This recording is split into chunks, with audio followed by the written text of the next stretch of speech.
This is episode 1722. Welcome to the Daily Guided Meditation.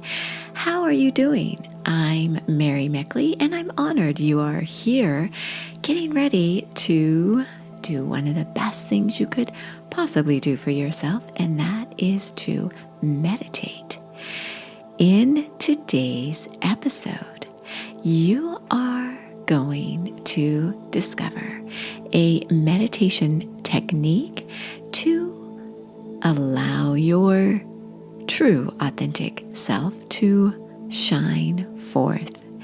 And this is truly the way to create those friendships of the great, as C.S. Lewis described. A few episodes back, I shared how he described those friendships of the great to be the enduring, lifelong friendships that make such a difference in your quality of life. And I want to share with you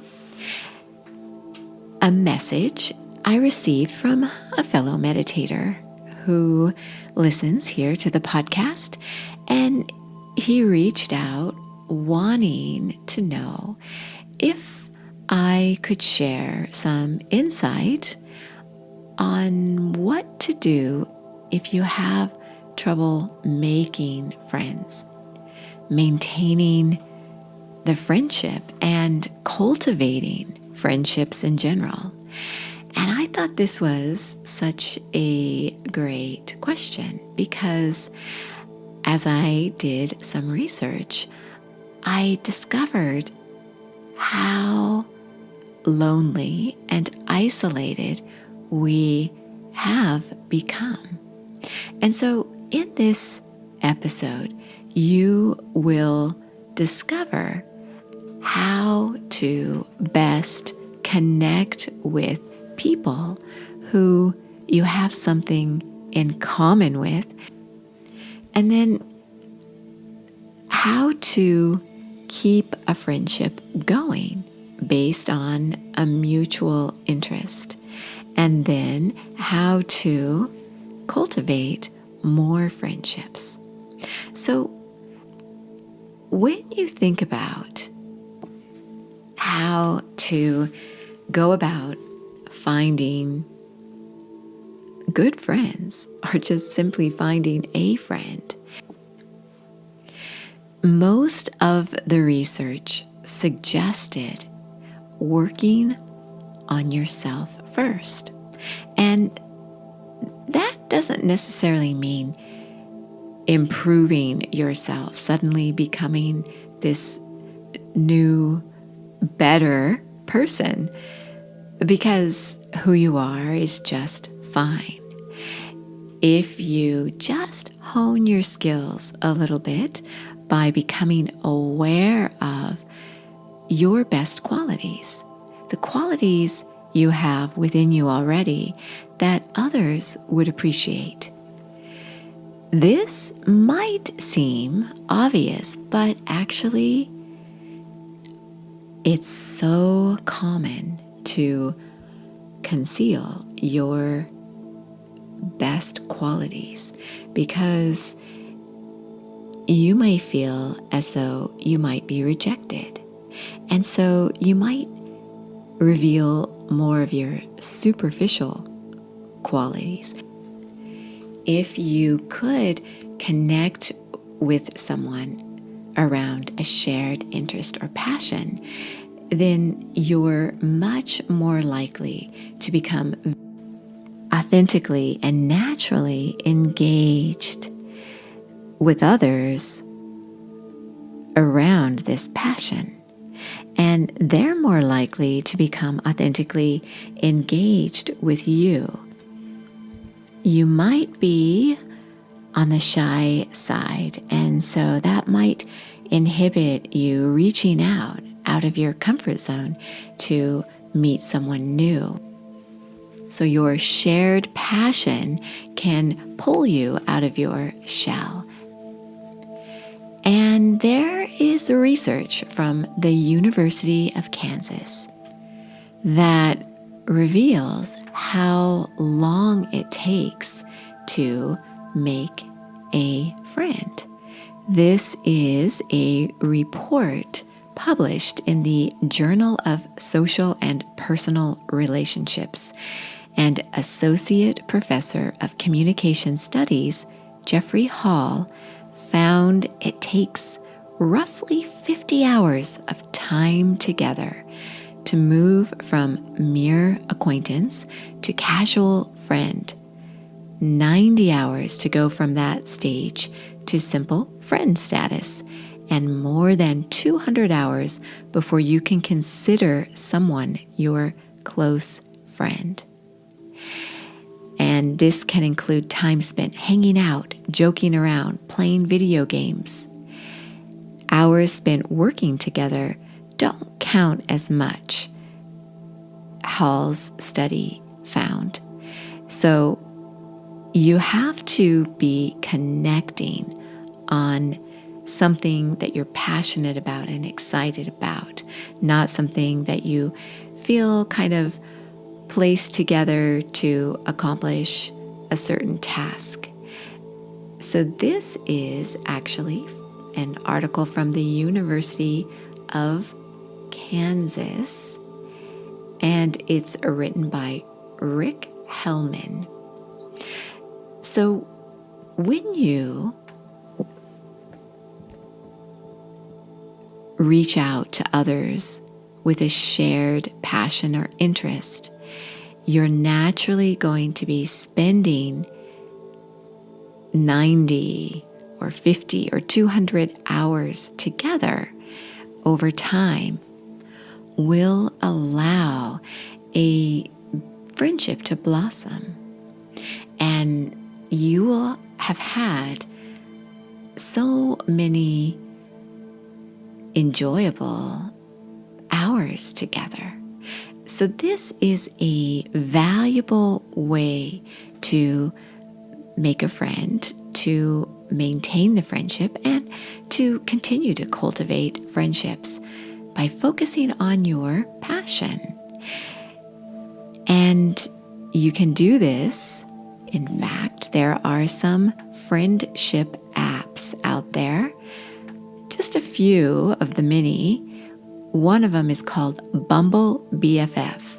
And this is not the dating Bumble app, but literally the Bumble app that allows you to make platonic friendships.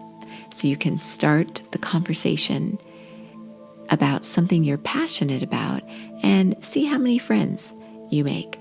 There's another one called Friender. Friender is an app that allows you to be matched by at least one favorite activity in common. It gives you a little more to talk about, plus the chance to meet people with the same interest as you. So those are just two of the many friendship apps out there. And they also, in their descriptions, talk about meeting people with similar interests. So I thank you to the fellow meditator who asked me how to make friends if you have trouble meeting people and maintaining friendships. It does take time.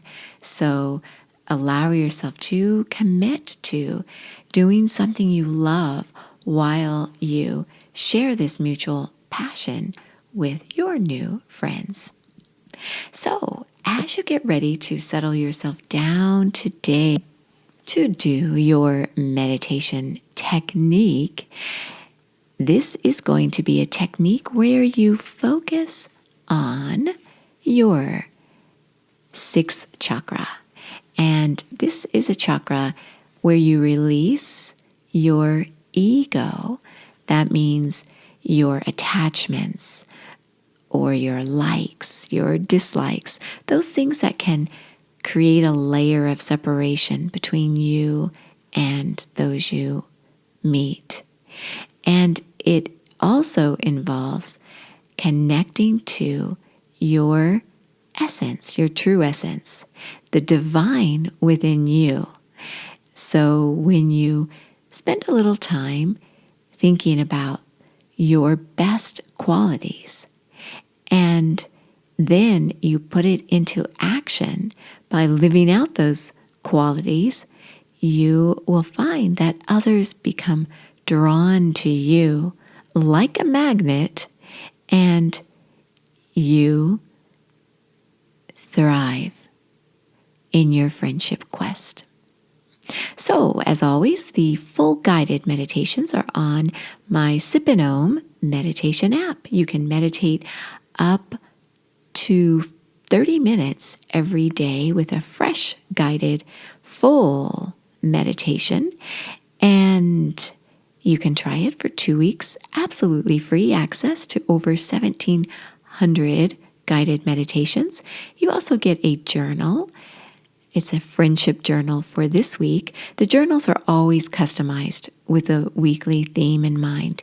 And you get a slowdown guide, which is like a meditation cheat sheet at your fingertips with the different techniques.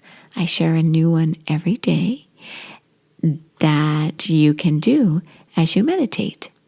So again, it's the Sip and Om meditation app if you want to go deeper into your meditations. So as you settle yourself down and get ready to meditate, calming your mind and your body,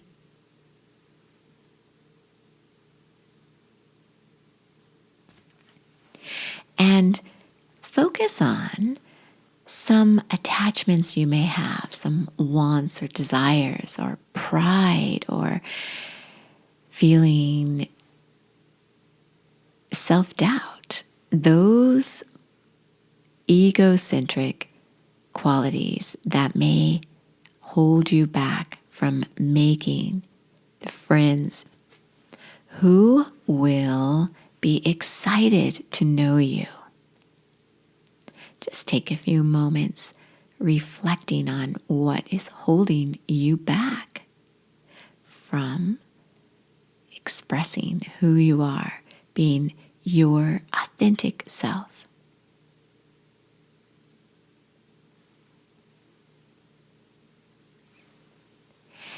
And then bring to mind those qualities. Think of at least 3. You have so many more.